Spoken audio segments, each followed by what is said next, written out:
नमस्कार दोस्तों and welcome to sure stocks. दोस्तों आज सेंसेक्स में करीब 1000 पॉइंट की तेज़ी आई है और सेंसेक्स क्लोजिंग के टाइम में 50,000 के लेवल को क्रॉस करके बंद हुआ है। और अगर आप निफ्टी देखेंगे 15,000 के ऊपर निफ्टी भी क्रॉस हुआ है और उसमें 270 पॉइंट्स की एक ज़ोरदार तेज़ी आई है। तो आज इस वीडियो में हम जानेंगे कि इतनी ज़्यादा तेज़ी मार्केट में आज हमको क्यों देखने को मिली, उसका रीज़न क्या है, आगे हमको इन्वेस्टर्स या ट्रेडर्स को क्या एक्शन लेना चाहिए।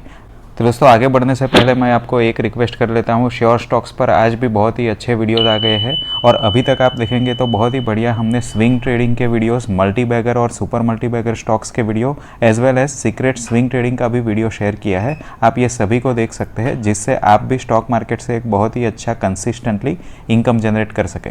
दोस्तों अभी चलते हैं और देख लेते हैं आज की मेन जो तेज़ी थी मार्केट में उसका रीज़न क्या है। अब हम लॉजिकली बात करेंगे, रेशनली बात करेंगे और डेटा बेस्ड बात करेंगे, जैसे हम नॉर्मली श्योर स्टॉक्स पर करते हैं। दोस्तों कोई हवाई बात नहीं होगी, कोई भी ऐसी बेसिस बिना की बात नहीं करेंगे कि कोई भी मार्केट जब बढ़ता है या कम होता है उसका एक ही रीज़न होता है, वो है डिमांड और सप्लाई। और अगर आप डिमांड और सप्लाई की बात करेंगे तो जो मेजर बायर्स और सेलर्स होते हैं इंडियन स्टॉक मार्केट में, आपको पता है वो होते हैं FPI यानी फॉरेन पोर्टफोलियो इन्वेस्टर्स, FII यानी फॉरेन इंस्टीट्यूशनल इन्वेस्टर्स और DII यानी डोमेस्टिक इंस्टीट्यूशनल इन्वेस्टर्स।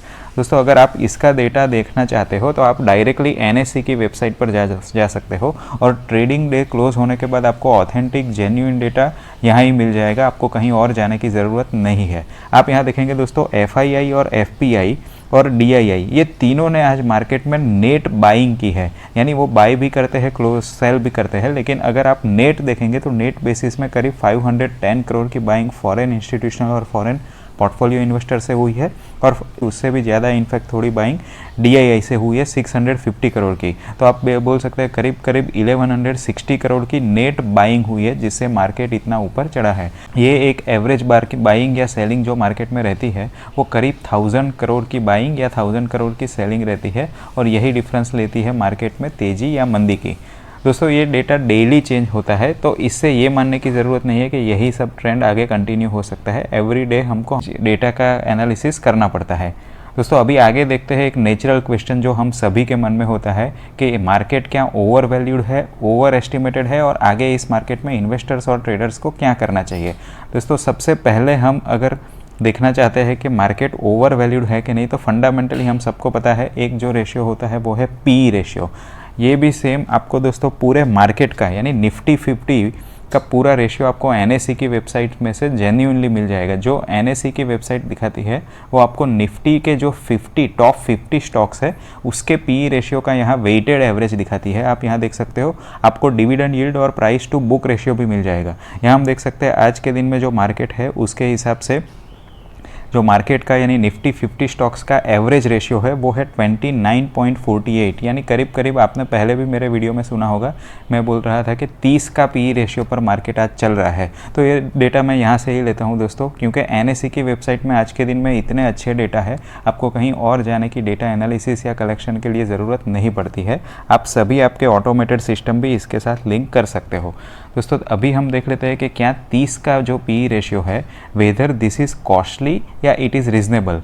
दोस्तों एक चीज़ आप देख सकते हैं, यहाँ आप डेट का अगर रेंजेस भी डालेंगे तो आपको लास्ट 1 साल 2 साल 3 साल का सभी आप CSV या एक्सेल के फॉर्मेट में भी डाउनलोड करके PE रेशियो का एवरेज निकाल सकते हैं। अगर इंडिया जैसी डेवलपिंग और ग्रोइंग इकोनॉमी की बात करें तो इन जनरल ऐसा माना जाता है कि 25 का जो PE रेशियो होता है वो एक अच्छा PE रेशियो होता है, रीजनेबली फेयर PE रेशियो होता है। अगर मार्केट इससे डाउन में ट्रेड करती है तो एक फंडामेंटली हमको चीपर मार्केट मिलता है और हम उसमें बाय करने की अपॉर्चुनिटी जल्दी ढूंढ सकते हैं। और 25 से जब भी मार्केट के PE रेशियो ऊपर जाता है यानी 30 के करीब, we can see here that market is about 20% costlier than its historical average. लेकिन दोस्तों यहाँ एक कैच है कि आप मार्केट का या निफ्टी 50 के जो कंपनीज है उसका ग्रोथ रेट कितना एनविसेज कर रहे हो, क्योंकि अगर मार्केट की कंपनीज का ग्रोथ रेट 20% बढ़ जाता है नेक्स्ट ईयर में यही पी रेशियो आपके लिए सेम 25 का आ जाएगा। तो दोस्तों मार्केट जो वर्क करती है वो फ्यूचर ग्रोथ को डिस्काउंट करके वर्क करती है। आज आपने देखा होगा दोस्तों SBI का रिजल्ट आया है और उसका प्रॉफिट करीब करीब डबल हो गया है, 80% बढ़ गया है। तो जब प्रॉफिट कॉर्पोरेट का 80% या डबल होता है तो you can also foresee that P ratio उतना ही डाउन होता है। ठीक है, एवरेज सभी कंपनी का 80% नहीं बढ़ा है, लेकिन अगर आप एवरेज देखेंगे तो अभी तक जितने रिजल्ट निफ्टी 50 के कंपनीज के आए हैं उसके रिजल्ट लास्ट ईयर से 25% ज़्यादा है। यानी ऑन एन एवरेज मार्केट का जो पी रेशियो अभी बोल रहा है दैट एनकाउंटर्स और that discount the factor of growth of 25%। और मेजरली हम सबको पता है बिकॉज लास्ट ईयर पूरा लॉकडाउन में था और अभी जो लास्ट 2 से लेकर 3 महीने में हम देख रहे हैं कि धीरे धीरे कोविड के केसेस पीक होने के बाद से 15 दिन में ये कम हो रहे हैं, रिसीड हो रहे हैं। तो market is expecting that this lockdown can open up and the financial result of companies can even go better. तो इससे पी रेशियो अगेन एक रीजनेबल लेवल पर आ सकता है। दोस्तों ये सभी एजम्पशंस है। और दूसरा जो मेन रीज़न है वो आपको सबको पता है कि जो कोविड के केसेस लास्ट 1 हफ्ते से हम सुन रहे हैं वो डाउन होते जा रहे हैं और रिकवरीज के जो रेट है वो अप होते जा रहे हैं। इससे ये एक हो सकता है कि ग्लोबली सभी मार्केट ओपन हो सकते हैं, इकोनॉमीज ओपन हो सकती है और ट्रेड फिर से नॉर्मल की तरफ चालू हो सकता है। लेकिन दोस्तों ये एक और चीज़ रिस्क भी इसमें फैक्टर करना पड़ता है। अगर कोई ऐसी रिपोर्ट आती है कि कोविड का 3rd वेव आ सकता है या इन्फेक्शन ज़्यादा बढ़ सकता है लॉकडाउन ओपन होने के बाद, तो मार्केट उसको भी रिएक्ट कर सकता है। देखो मार्केट को बाय या सेल करने के लिए रीज़न चाहिए। एक बार उनका ओवर पोजीशन हो जाता है तो अगेन वो कोई ना कोई रीज़न से उसमें ओवर सेलिंग कर सकते हैं और ऐसा ओवर बाइंग भी कर सकते हैं।